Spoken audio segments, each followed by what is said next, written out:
Olá, estamos começando mais um Há Controvérsia. O tema de hoje é adolescente infrator, a questão do crime nos adolescentes e crianças. Para isso, recebemos aqui a presença da professora das FIU, advogada Angélica Alves, que trabalha com o tema há bastante tempo e vai se apresentar para nós. Bem-vinda, Angélica. Obrigada, eu agradeço o espaço. Para mim é uma honra e uma alegria estar aqui falando desse tema, da minha pesquisa, inclusive no mestrado, que é a questão do adolescente em conflito com a lei. Sim, você é graduado em Direito, trabalhou um tempo no MEDIG, é bom passar seu currículo para nós, para entender como é que foi o trajeto para trabalhar o tema, né? Sim, nessa área eu comecei logo após a minha graduação, quando me formei em Direito, e eu fui trabalhar no Núcleo de Proteção à Infância, que é um núcleo na Universidade Estadual do Norte do Paraná, lá no curso de Direito, nosso Centro de Ciências Sociais Aplicadas, que faz às vezes da Defensoria Pública, porque no estado do Paraná nós não temos a Defensoria Pública instituída como deveria ser. Então, as universidades estaduais que têm o curso de Direito cumprem esse papel com um grupo que é inclusive multidisciplinar. E eu fiquei lá 3 anos e meio sob orientação do professor Luiz Fernando Casimir Isaac e da Suedna Brizola também. Entendi. Quer dizer, tem uma experiência já na área, que não é muito tempo, mas já te dá uma bagagem para discutir, para pensar, para entender um pouquinho esse tema. Tão importante e tão questionado no Brasil. Exatamente, porque me deu a base prática, né? Além da defesa judicial e extrajudicial de adolescentes e crianças, o núcleo também tem uma produção científica, tem a exigência de se produzir pesquisas, se investigar o tema. Então lá foi possível eu começar a ter esse contato entre prática e teoria, e dali partiu o meu projeto para o mestrado, que eu faço lá também na UEMP, também com a mesma temática. Tá. Vamos começar pensando um pouquinho sobre o ECA, o Estatuto da Criança e Adolescente, que existe muito mito, né, sobre o Estatuto, a ideia de que ele entra no lugar do Código de Menores, final da década de 80, início de 90, e o que se diz é assim, que o ECA é muito brando, que o ECA não pune. Fala um pouquinho dessa diferença. A diferença, o ECA é mais brando, é menos punitivo do que era o antigo Código de Menores? Diz, olha, hoje não pode mais prender, hoje não pode mais punir. É verdade isso, Angélica? Então, poucas legislações, eu acredito, no Brasil tem tanta mística e tanta falácia envolvida. E tanta mentira. Exatamente. Quanto o Estatuto da Criança e do Adolescente. Porque para alguns que defendem um recrudescimento no tratamento do adolescente em conflito com a lei, o Estatuto é tido como se fosse um salvo-conduto para que os adolescentes cometessem atos infracionais, que é o crime, né? Sim. Ato infracional, no caso de adolescente, não se chama crime, chama ato infracional. Exatamente. É isso, né? É exatamente a mesma coisa. Sim, só muda o nome. Mas aí é tratado como ato infracional para diferenciar, porque o sistema de avaliação é um sistema diferenciado do sistema criminal. Então, a conduta análoga ao crime para o adulto é denominado ato infracional para o adolescente. Entendi. E aí o estatuto, ele é usado para quem é adepto de um recrudescimento, ou mesmo os adeptos da redução da maioridade, como se desse um salvo-conduto para esse adolescente entrar em conflito com a lei e não ser responsabilizado. O que é um mito, é uma mentira, porque o Estatuto da Criança e do Adolescente prevê a responsabilização de acordo com essa legislação especial. Sim. Até porque o objetivo, né, de se responsabilizar o adolescente é diferente de uma responsabilização criminal que serve ao adulto. Certo. Então, um dos grandes mitos é que o Estatuto da Criança e do Adolescente veio para, por exemplo, deixar impune e que ele é muito brando. Na realidade, o Código de Menores, que é de 1979... Anterior ao ECA? Anterior ao ECA, foi revogado, inclusive, com a Constituição de 88, e aí a legislação especial voltada para a infância e juventude passou a ser o Estatuto da Criança e do Adolescente. Certo. Esse Código de Menores, veja bem, que foi promulgado na época da ditadura, um regime de exceção, previa como idade para responsabilização, de uma maneira especial, em razão da condição peculiar do adolescente, aos 14 anos. E o ECA vem para o nosso ordenamento responsabilizando a partir dos 12 anos. Quer dizer, o ECA, ele pune com menos idade do que era antes. Do que era, por exemplo, num regime que nós sabemos que não tinha muito respeito pelos direitos humanos, por exemplo. Entendi. E há uma outra ideia de que o ECA não prende, que adolescente não é preso. O ECA prevê prisão. Pois é. Chamado, não tem o nome de prisão, mas é prisão. Exatamente, porque o adolescente em conflito com a lei, quando ele incide numa conduta análoga ao crime, certo, ele responde, mas conforme os ditames da Constituição Federal, ele responde de acordo com a legislação especial, que nada mais é que o Estatuto, que prevê 6 medidas diferenciadas de acordo com a proporcionalidade e com a repercussão daquele ato infracional. Então, ele vai desde a advertência para os casos mais leves. Simples, passa pela reparação do dano, pela prestação de serviços à comunidade, pela liberdade assistida. Que a liberdade assistida já é uma punição forte. Porque tem um acompanhamento direto e há um cerceamento da liberdade desse adolescente, mas é uma medida que vai acompanhá-lo, né? E aí a semi-liberdade e, por fim, a medida de internação, que é um termo retórico para prisão, porque há o que seria o encarceramento. E a diferença é só que adolescente vai preso com adolescente, mas vai preso. É isso. Exato. A internação é a privação da liberdade e ainda há vários, porque é claro, isso é feito em estabelecimentos diferenciados dos adultos, mas há muitos no Brasil que conservam as mesmas características, por exemplo, que as grandes penitenciárias, sem nenhuma estrutura e deixando esses adolescentes à mercê de qualquer possibilidade de reinserção em razão justamente de não cumprir ali nenhum dos direitos desse adolescente enquanto privado da liberdade. Então vamos pensar assim, quer dizer, na verdade o ECA não é menos punitivo do que era o Estatuto, é um mito. Primeiro fato importante. Exatamente. Não é? Ele prende. Não é? Prende. E prende e tem prendido muito, é bom que se diga. Né? E depois vamos falar sobre os índices de criminalidade entre adolescentes, tá? Vamos pensar nisso depois. Mas por enquanto, quais são as vantagens que ele trouxe em relação ao Código Penal? Porque se ele reduziu até a idade punitiva. Se hoje o Estatuto traz uma idade punitiva menor ainda, antes do que isso. Mas quais são as vantagens? Quer dizer, o que você acha que ele trouxe de positivo, que é inovador, que é importante, que é civilizatório, assim vamos dizer? Né? Então, o Estatuto da Criança e do Adolescente, ele teve o grande papel de disciplinar o local, o locus do adolescente e da criança enquanto sujeito de direitos. Certo. Porque antes da Constituição de 88, dentro da sistemática do Código de Menores, a criança e o adolescente eram meros objetos de direito. E eles passam, então, a serem sujeitos de direitos, aos quais, como qualquer indivíduo, são garantidos os direitos fundamentais.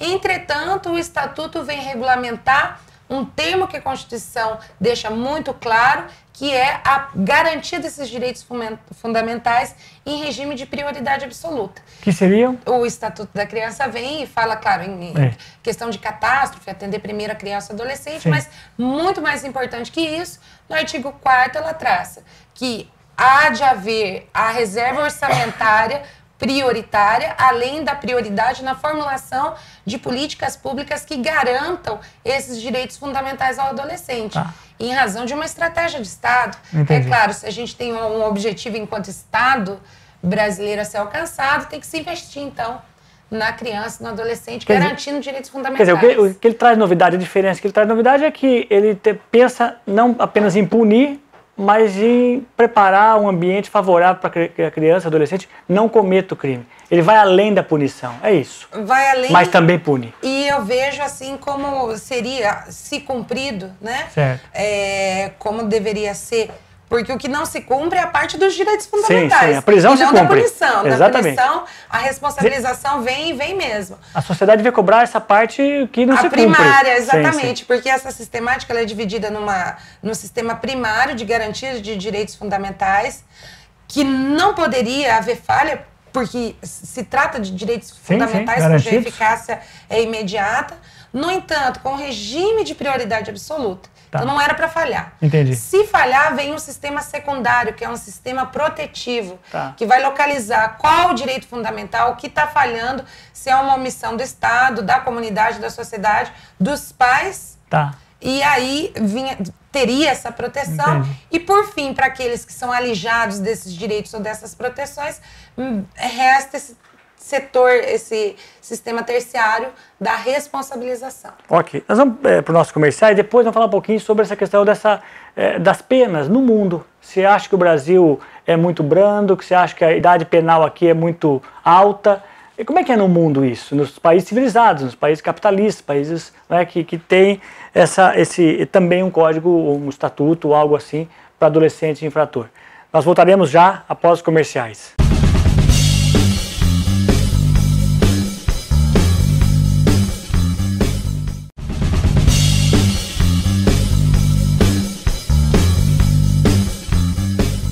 O A Controvérsia de volta. Hoje recebemos aqui a Angélica Alves falando sobre a questão do adolescente infrator, do Estatuto da Criança e Adolescente, desse mito que o Estatuto da Criança e Adolescente não pune, que se punia antes, hoje não se pode fazer nada, hoje não se pode mais punir. Quer dizer, você já mostrou que isso é um mito. Mas você disse que o Estatuto ele tem uma parte punitiva até mais forte do que era o antigo Código, né, de Menores. Mas ele tem também uma outra parte que o Código de Menores não tinha, e essa é a sua novidade, de atendimento à criança. Atendimento aos problemas da criança, evitando até que cometa ou que caia no mundo do crime. Essa parte não é atendida suficientemente, é isso, Angélica? É isso. Na verdade, se cobra uma eficácia no sistema terciário, que é esse de responsabilização, mas esse primário que faria com que, por exemplo, a criança e o adolescente partisse de um ponto para alcançar uma perspectiva de protagonismo social, por exemplo, sim, ela não é cumprida com o tempo e a gente não vê grandes vozes bradando a respeito disso. Existe uma cobrança para que fique mais severo, sim, como foi apontado. O Estatuto é mais severo que o Código de Menores para isso, mas, na verdade, a única possibilidade para uma gama muito grande de adolescentes no país ainda é a questão da educação, sim, ou então a capacitação para o trabalho.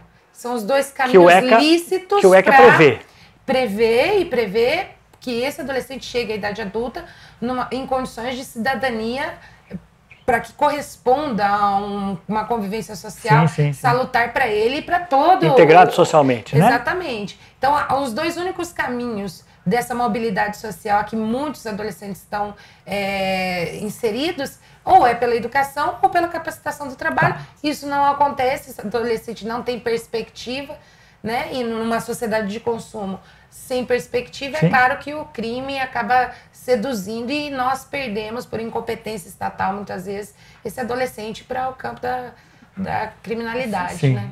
E uma outra questão, assim, então isso é um mito. Agora tem um outro, que você vai dizer se é mito ou não, que é a ideia da redução da idade penal, ou seja, que 18 anos como idade penal nossa é muito alta. Em relação aos outros países, em relação à Inglaterra, à França, como é que é isso? Ou seja, nossa idade penal em relação ao mundo, ela é muito alta mesmo, tem que ser reduzida, é menor nesses países? Ok. Para ver, né? O fake news não é uma novidade, sim, de agora. Sim. Talvez o nome, né, seja denominado fake news, mas na verdade eu acho até de um mau caratismo ideológico o fato de pessoas que defendem a redução da maioridade penal dizer que o Brasil é um dos países que pune mais tardiamente. 18 anos. Porque eu considero um mau caratismo ideológico, porque isso é feita uma comparação com a idade de responsabilização. São duas questões. A Constituição diz que a idade penal, onde o indivíduo responde perante a justiça criminal, certo, é com 18 anos. Tá. Antes disso, que há uma legislação especial com uma responsabilização diferenciada, porque o que vai se tentar é reeducar, reconduzir esse indivíduo que ainda não completou os 18 anos para uma condição satisfatória de convivência social quando ele se tornar adulto. Sim. Então essas punições, essa responsabilização que é prevista no Estatuto, ela vem a partir dos 12 anos completos. Entendi. Até 18 incompletos. Certo. E aí, não poucas vezes, nós vemos fazerem um paralelo com a idade de responsabilização de outros países estrangeiros, ou seja, mas não a idade penal. Ou seja, aqui começa a punir aos 12 até os 18, exato, ok? Tem países que começam com 14 e vai até os 18, e aí a gente pega, para poder comparar, a gente pega a idade de 14 e diz que lá eles punem a partir dos 14. Diz que lá pune. E aí, então, quer dizer, cada um dos países tem a sua idade mínima para responsabilização de acordo com uma legislação especial. Certo. E outra que é a idade penal. Ok. Então, por exemplo, várias vezes é dito, o Brasil tem a maioridade penal com 18, enquanto a Inglaterra tem com 10. Falácia. Mentira. A Inglaterra tem com 10, nós temos com 12. Certo. Ambos respondem como adultos ao completar 18 anos. Quer dizer, 18 anos é a mesma coisa nos dois países. Exatamente. Né? Itália, na média, 14. Entendi. França, 14, esse início. Nós somos até menos que a França. Ficam maiores esses países que eu disse, Itália, França, Espanha tinha reduzido, voltou atrás, foi para 18 novamente. Entendi. Então, a média de responsabilização com uma legislação especial para preparar esse adolescente em conflito com a lei, para que chegue na vida adulta pleno de cidadania e tal, a média mundial é 13 anos e meio.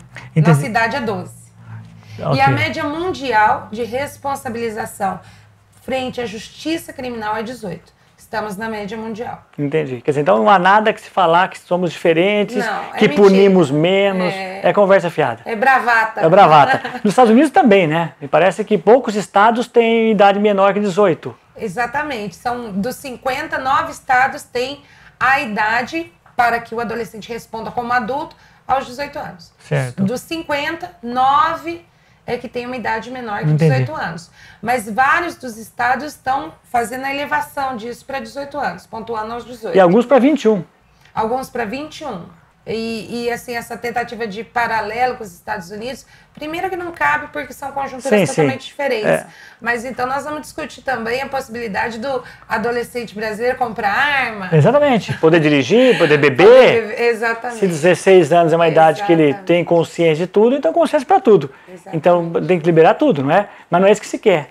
Muitas vezes quem pratica esse discurso quer punir e quer prender. Quer dizer, e 18 anos, só de pensar, 16, 17 anos numa prisão, quer dizer, com adultos, eu acho que seria extremamente arriscado para a nossa, né, segurança. Esse menino sai de lá convencido, porque é uma idade ainda insegura, uma idade que segue a turma, uma idade que não tem opinião formada de muitas coisas, não é?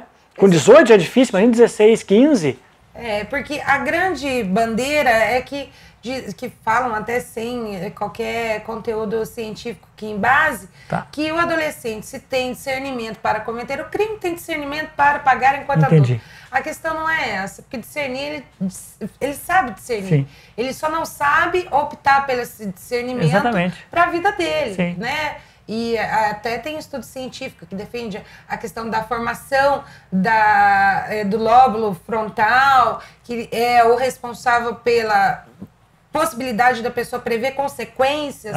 Então tem até critérios científicos que impedem que seja uma idade inferior aos 18 para se cobrar isso. Então tem discernimento? Tem, só não sabe o que fazer com ele.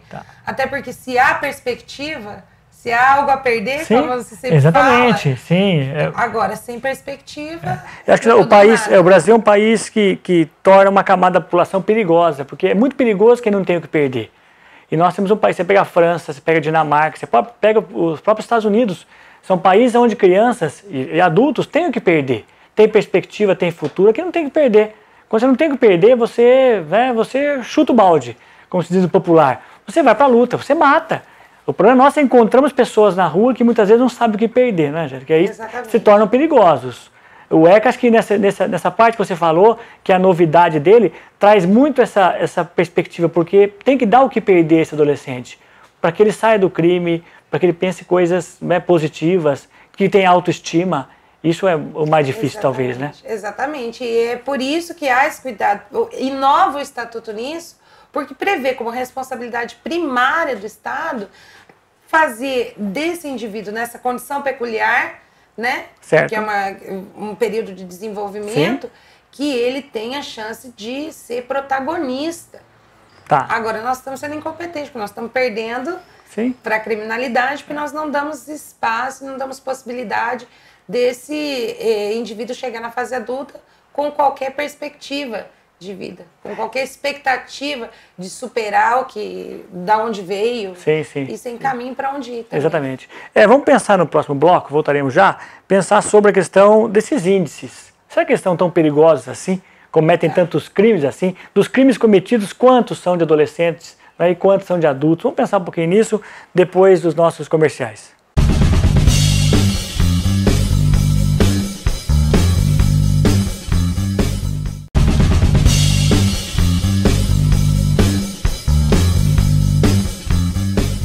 Estamos de volta com Há Controvérsias. Recebemos aqui hoje a Angélica Alves, que está falando sobre a questão do adolescente infrator, sobre a questão do crime, do Estatuto da Criança e do Adolescente, que é o ECA, sobre esse mito do ECA ser muito brando e ser muito permissivo. E agora vamos falar um pouquinho sobre os índices. Falam tanto sobre o crime, a gente vê muito isso na mídia, mas assim, os índices dos crimes que nós temos, quantos são cometidos por adolescentes? Angélica. Então, há uma relação entre o número total de crimes no país e o número, nesse número total, certo, qual percentual corresponde aos atos infracionais, ou seja, aos crimes cometidos por adolescentes.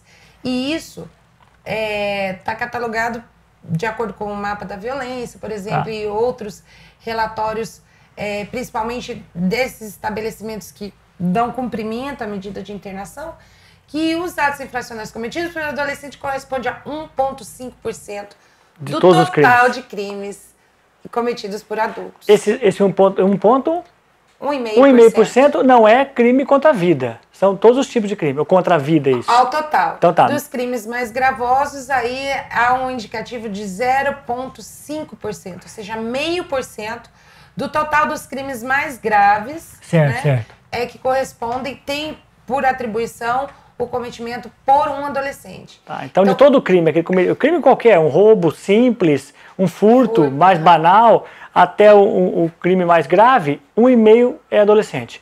Agora, dos crimes mais graves, somente 0,5% é adolescente. 0,5% é adolescente. Não vai mudar nada a prisão deles. Nada. Né? E, por exemplo, os adolescentes no Brasil hoje, cumprindo medida socioeducativa, seja advertência, ou qualquer uma das 6 até chegar na internação, que é a prisão, sim.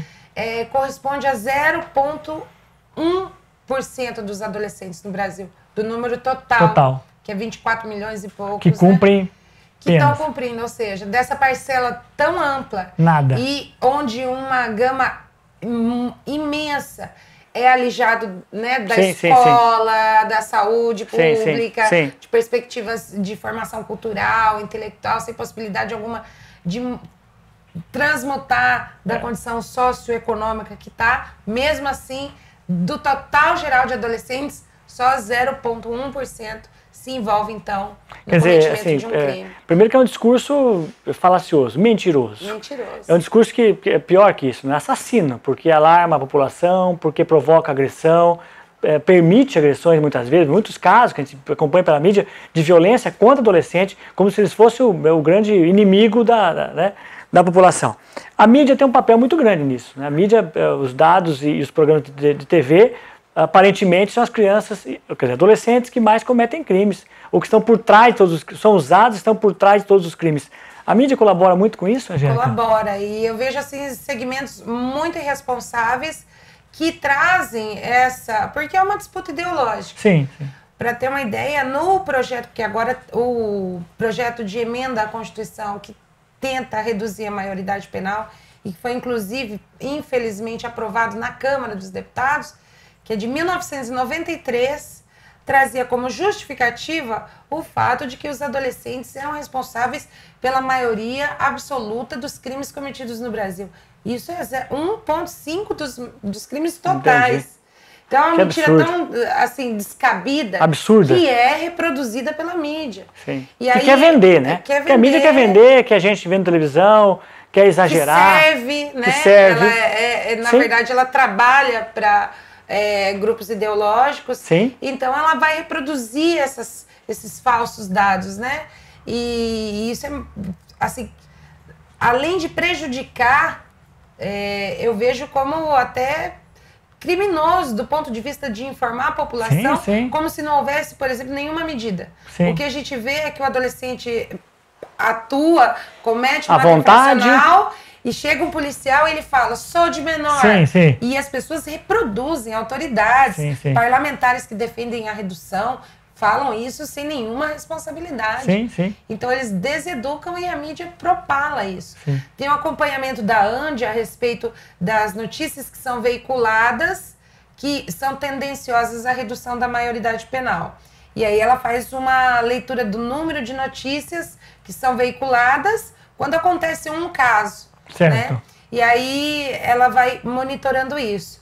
Um exemplo é quando teve aquele caso do Champinha, Sim, sim. que é um caso chocante, etc e tal. Que está preso até hoje. Está preso até hoje. E não é uma condição dele ser adolescente. Ele tem outros problemas psíquicos que ou o adolescente ou o adulto ele não tem condições de conviver. Sim, e está preso então, desde os 17 anos. Tem mais de 10 anos. Quer dizer, é possível ficar preso. Então. Depende do caso. Depende do caso e no caso dele é perceptível que não era a condição de adolescente. Ele tem outras condições, né? Que levaram a cometer crime. Físio e psicológicas que fazem isso, e não o fato dele ser adolescente.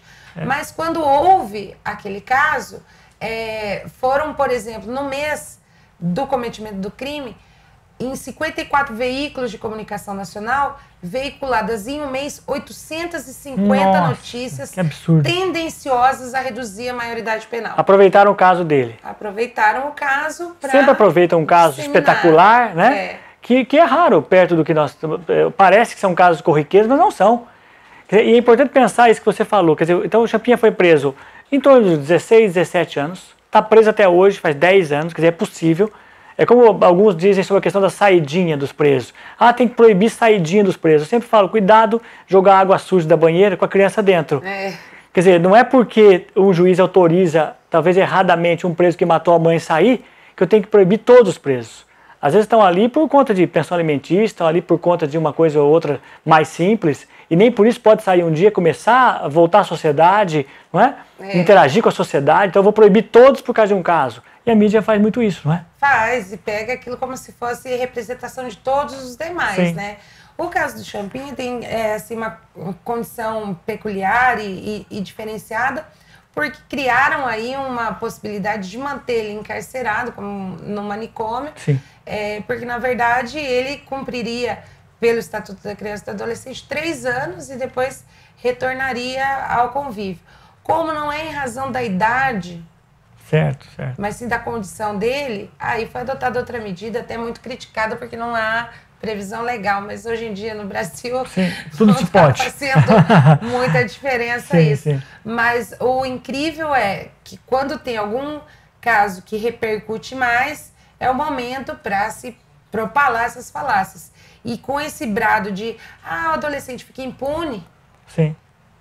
omitindo que há um sistema de responsabilização, ou seja, que há punição, que tem assim, um sucesso completamente diferenciado do sistema penitenciário, porque o índice de reincidência do adulto que cumpre lá a sua pena no presídio é uma reincidência de 70%. Ou seja, vai cometer outro crime, importante isso. 70%.